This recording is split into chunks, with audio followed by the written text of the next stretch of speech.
ನಟ ದರ್ಶನ್ಗೂ ಡಿಜಿಪಿ ಕೊಟ್ರು ಶಾಕ್. ಅಲೋಕ್ ಕುಮಾರ್ ತರಾಟೆಗೆ ಅಸಲಿ ಸತ್ಯ ಬಾಯ್ಬಿಟ್ರ ಪ್ರಜ್ವಲ್ ರೇವಣ್ಣ. ಲಾಸ್ಟ್ ವಾರ್ನಿಂಗ್ ಕೊಟ್ಟಿದ್ಯಾಕೆ ಅನ್ನೋದರ ಕಂಪ್ಲೀಟ್ ರಿಪೋರ್ಟ್ ಇಲ್ಲಿದೆ ನೋಡಿ.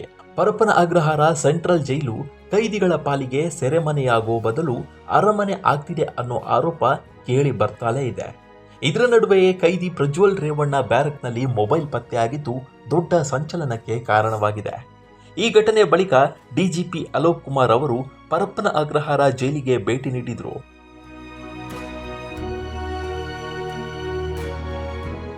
ನಟ ದರ್ಶನ್ ಹಾಗೂ ಪ್ರಜ್ವಲ್ ರೇವಣ್ಣ ಇಬ್ಬರ ಬ್ಯಾರಕ್ಗೂ ತೆರಳಿ ತಪಾಸಣೆ ನಡೆಸಿದ್ದು, ಜೊತೆಗೆ ಪ್ರಜ್ವಲ್ ರೇವಣ್ಣ ಅವರನ್ನ ತರಾಟೆಗೆ ತೆಗೆದುಕೊಂಡಿದ್ದಾರಂತೆ.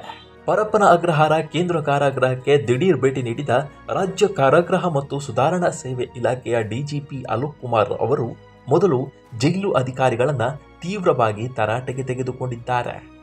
ಕಾರಾಗೃಹದಲ್ಲಿ ಸುಮಾರು 5 ತಾಸು ಭದ್ರತಾ ವ್ಯವಸ್ಥೆ ತಪಾಸಣೆ ನಡೆಸಿದ ಡಿಜಿಪಿ ಅವರು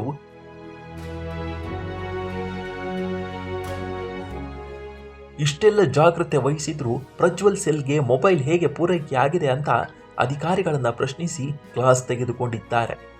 ಇಲಾಖೆ ಗೌರವ ಹೆಚ್ಚಿಸಲು ಕೆಲವರು ಒಂದೆಡೆ ಶ್ರಮಿಸ್ತಾ ಇದ್ದರೆ, ಮತ್ತೊಂದೆಡೆ ಮರ್ಯಾದೆ ಕಳೆಯುವ ಕೃತ್ಯದಲ್ಲಿ ಕೆಲವರು ನಿರತರಾಗಿದ್ದಾರೆ.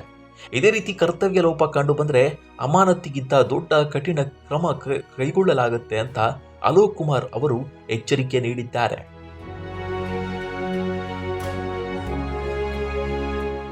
ಪರಪ್ಪನ ಅಗ್ರಹಾರ ಕೇಂದ್ರ ಕಾರಾಗೃಹಕ್ಕೆ ಡಿಜಿಪಿ ಅಲೋಕ್ ಕುಮಾರ್ ಭೇಟಿ ನೀಡಿದ್ರು. ಪ್ರಜ್ವಲ್ ಬ್ಯಾರಕ್ ಜೊತೆಗೆ ನಟ ದರ್ಶನ್ ಬ್ಯಾರಕ್ಗೂ ಡಿಜಿಪಿ ಭೇಟಿ ನೀಡಿ ತಪಾಸಣೆಯನ್ನು ನಡೆಸಿದ್ದಾರೆ. ನಟ ದರ್ಶನ್ ಬ್ಯಾರಕ್ನಲ್ಲಿ ಯಾವುದೇ ನಿಷೇಧಿತ ವಸ್ತುಗಳು ಸಿಕ್ಕಿಲ್ಲ ಅಂತ ತಿಳಿದು ಬಂದಿದೆ. ಇನ್ನು ಮಾಜಿ ಸಂಸದ ಪ್ರಜ್ವಲ್ ರೇವಣ್ಣ ಜೈಲಿನಲ್ಲಿ ಮೊಬೈಲ್ ಹಿಡಿದು ಮಾತಾಡ್ತಿರೋ ವಿಡಿಯೋ ವೈರಲ್ ಆಗಿದೆ. ಹೀಗಾಗಿ ಪ್ರಜ್ವಲ್ರನ್ನ ಡಿಜಿಪಿ ಅಲೋಕ್ ಕುಮಾರ್ ತರಾಟೆಗೆ ತೆಗೆದುಕೊಂಡಿದ್ದಾರೆ. ನೀವು ಮಾಡೋ ತಪ್ಪಿಂದ ನಿಮಗಿಂತ ಹೆಚ್ಚು ನಮಗೆ ಕಾನೂನಾತ್ಮಕ ತೊಡಕು ಉಂಟಾಗುತ್ತೆ.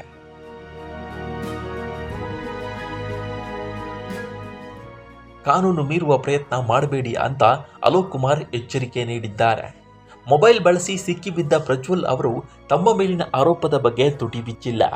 ಡಿಜಿಪಿ ಮುಂದೆ ಪ್ರಜ್ವಲ್ ರೇವಣ್ಣ ಕೈ ಕಟ್ಟಿಕೊಂಡು ನಿಂತಿದ್ರು ಅಂತ ಹೇಳಲಾಗಿದೆ. ಬೆಂಗಳೂರು ಪರಪ್ಪನ ಅಗ್ರಹಾರ ಕೇಂದ್ರ ಕಾರಾಗೃಹದಲ್ಲಿ ರೌಡಿ ಬಳಿ ಇದ್ದ ಮೊಬೈಲನ್ನು ಮಾಜಿ ಸಂಸದ ಪ್ರಜ್ವಲ್ ರೇವಣ್ಣ ಬಳಸಿದ್ರು ಅಂತ ಕಾರಾಗೃಹ ಇಲಾಖೆ ವಿಚಾರಣೆಯಲ್ಲಿ ಪತ್ತೆಯಾಗಿದೆ ಎಂದು ವರದಿಯಾಗಿದೆ.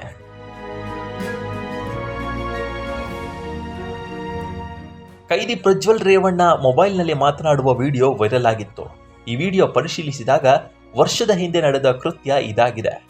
2025 ಸೆಪ್ಟೆಂಬರ್ 24ರಂದು ವಿಚಾರಣಾಧೀನ ಕೈದಿಯಾಗಿದ್ದ ರೌಡಿ ಶೀಟರ್ ಸತೀಶ್ನಿಂದ ಮೊಬೈಲ್ ಪಡೆದು ಪ್ರಜ್ವಲ್ ಮಾತನಾಡಿದ್ರು.